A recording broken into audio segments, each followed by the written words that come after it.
He went hunting with the feeling that this time the forest was silent in a way that was too correct, as if it were hiding something, and it was precisely this calm that made him grip the rifle tighter, because experienced hunters know, when nature offers no resistance, it is preparing a trap, and traps do not warn, they wait. "I know these places better than my own yard," he said aloud, as if addressing the trees that stood too evenly, too close together. "I am not here for a walk, and if you think you can scare me with silence, you are a few years too late." The forest did not answer, but each of his steps echoed strangely dull, as if the sound were sinking into soft earth. And this irritated him, because a hunter is used to hearing the world, used to feeling its boundaries, and here the boundaries were disappearing, dissolving among trunks that looked the same from every side. The first track was clear, fresh, almost brazen, and he smiled with the cold confidence of a man who believes that hunting is always a matter of time, not risk, because the one who follows supposedly already controls the situation. "You will not go far," he said, bending over the hoofprint. "I have seen faster, smarter, and angrier ones, and they all ended the same way." Time began to behave strangely almost at once. The sun hung over the forest as if it could not decide on a direction, and the shadows crept not with the light, but against it. And when the hunter tried to return to a familiar path, he realized that the path had vanished, not broken off, not turned, but simply ceased to exist. "Easy," he told himself, feeling anger rise in his chest, disguised as confidence. "This is not the first time. You will make a circle, and the forest itself will bring you back, as it always does." A shot rang out suddenly, far too close, and he had not fired it, because the sound had no direction, no source, and his heart slammed against his ribs with such force that for a moment he forgot how to breathe, because a hunter who does not understand where the threat comes from ceases to be a hunter and becomes prey. "Come out!" he shouted into the darkness between the trees, and there was more rage than courage in the shout. "If this is someone's game, then I am not one who can be frightened by shadows." There was no answer, only the slow cracking of branches, heavy, confident, unlike the movement of an animal. And in that moment, for the first time in many years, he felt not excitement, but fear, cold and humiliating. Because he understood that the hunt had only just begun, and the question was no longer whom he was hunting, but who exactly in this forest had been waiting for him. And he did not yet know that this trip into the forest would not end with prey, but would become the first step into a game where the forest would take from him not his body, but his right to believe that he is someone who always returns. He kept moving not because he saw a trail, but because stopping would mean admitting that the forest no longer obeyed his rules. And that thought irritated him more than fear, because a hunter can accept danger, but never accepts the loss of control. "I am not lost," he repeated aloud, walking between identical trunks. "I have merely shifted, and the places I know never disappear without a reason."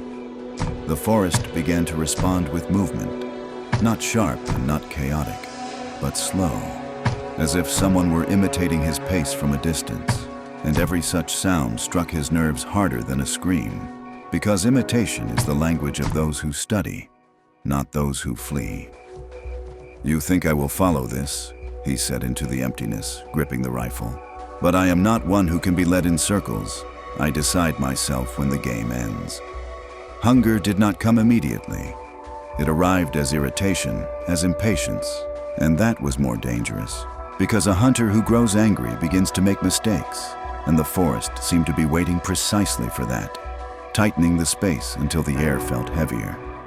Dusk fell abruptly, almost aggressively, and when he tried to start a fire, the matches went out one after another, as if someone had decided that light was unnecessary here, and in that darkness, his confidence began to crack. "Enough," he said, and tension entered his voice, no longer something that could be called calm. "I am staying here until morning, and in the morning I will go straight ahead, and this is not open for discussion." At night he heard breathing, not his own and not animal, even controlled. too close to be accidental. And his heart tightened, because it was not the sound of an attack, but the sound of presence. And presence without action is always worse than an assault. "If you are here," he whispered, keeping the rifle raised, "know this: I will not break, I will not run, and I will not give up a single step without a fight." The darkness answered with silence, but this silence was dense, saturated, almost alive, and he suddenly realized that the forest was not trying to destroy him. It was trying to understand him, and that was the turning point, because to understand a hunter is to find his weak point. Morning brought no relief, only cold clarity. During the night, he had not moved forward a single meter, and then, for the first time, a thought arose that made his vision darken. Because if he was not moving forward, then someone had decided that the hunt was no longer for an animal, but for him. On the third day, the forest stopped hiding, and that was more frightening than all the previous hints. Because when danger becomes obvious, it gains form, and form means intent. And the hunter, who had spent his entire life reading intent, suddenly realized that this time he was the one being read. "You are not leading me to prey," he said aloud, looking at the new tracks that appeared where there had been nothing just yesterday. "You are leading me to a place where I am meant to make a mistake. And if you think I do not see that, then you understand humans poorly." The tracks were strange, too even, too deliberate, as if they were being left on purpose, and he followed them not out of excitement, but out of rage, because anger was the only way not to break and run, and running would have meant the end of his role. "I am not prey," he repeated, grinding his teeth. "I am the one who decides, and if you want my blood, then you will come for it yourself." The trees began to change. The trunks grew thicker, darker. The light faded faster than it should have. And when he tried to mark the path by cutting the bark, he saw old notches made by his own hand. And something inside him snapped, because it meant that he had already passed through here before. "No," he said hoarsely, touching the marks. "I would remember. I could not have been walking in circles for this long." His memory began to crack, not as a void, but as repetition, because every movement felt familiar, every stop already lived. And in this déjà vu, he felt real fear, because the forest was not merely delaying him. It was erasing the sense of a first time. "You are stealing time from me," he whispered into the silence. And without time, a hunter ceases to be a hunter. He becomes a story no one will tell. He heard footsteps this time, clearly behind him. Not hidden, not cautious, and he spun around sharply, ready to fire, but saw only emptiness. And it was precisely in that emptiness that the answer lay, because an enemy without a body has no need for cover. "Show yourself," he shouted, and despair slipped into his voice beneath the anger. "If you want to break me, then do it honestly, not with this slow game." The forest remained silent, but the silence was no longer passive. It pressed in, closed around him, and he suddenly understood that the worst had already happened, because he was no longer sure how long he had been here, and a hunter without time is nothing more than a body with a rifle, waiting for someone to come for him. And in that moment he realized that the true hunt had begun not when he entered the forest, but when the forest learned to wait together with him. He woke with the feeling that the night had not ended, as if the darkness had simply changed shape. And it was precisely this that made him rise abruptly, with the anger of a man who no longer trusts his own sensations. Because when sleep and reality merge, a hunter either breaks or becomes dangerous to everything around him. "You want me to doubt," he said aloud. And these words were not a plea, but an accusation. "You want me to stop understanding where night ends and day begins, but I still remember who I was, and you will not take that from me." He moved forward without a plan, deliberately ignoring the tracks, because he understood that every sign here was an invitation into another circle. And with each step, the forest seemed to retreat and tighten at the same time, creating the sensation of movement without progress that gnawed at the nerves worse than hunger. "I will not go where you are calling me," he repeated, breathless with strain. "I will go where you are not waiting for me." even if there is nothing there. Hunger became sharp and biting, not like weakness, but like rage. And in that rage he saw his true self, not the hunter of stories, but a man who had always lived by control. And now, as control slipped away, all his confidence rested only on stubbornness. "You took my tracks, my time, and my direction," he whispered, leaning against a tree. "But if you think you will take my choice, you are mistaken, because even in a trap I still choose how I break." In the silence, a word suddenly sounded, not loud, not clear, but human, and his blood rushed to his head, because there is nothing more terrifying than a voice in the forest for someone who has hunted alone for years. "You heard that," he told himself, trying not to lose balance. "Either you are starting to imagine things, or you are no longer alone, and both options are bad." He moved toward the sound, not because he wanted an encounter, but because he could no longer allow fear to decide for him. And when a shadow flickered between the trees, resembling a human figure, his heart clenched with rage, because if someone was here, then even his solitude had been a trap. "Come out," he said hoarsely. "If you are part of this game, I want to see who thinks they have a right to me."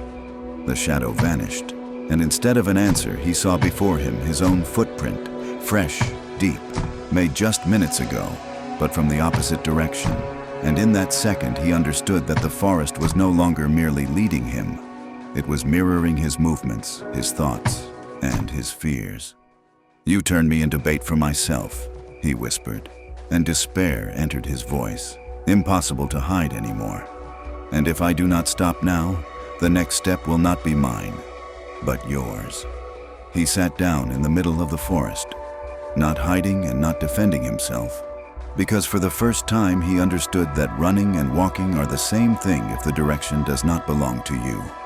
And in that dangerous silence, he felt the approach of the finale, not as a blow, but as a decision that could no longer be postponed. He rose slowly, as if every movement were the last chance not to vanish completely.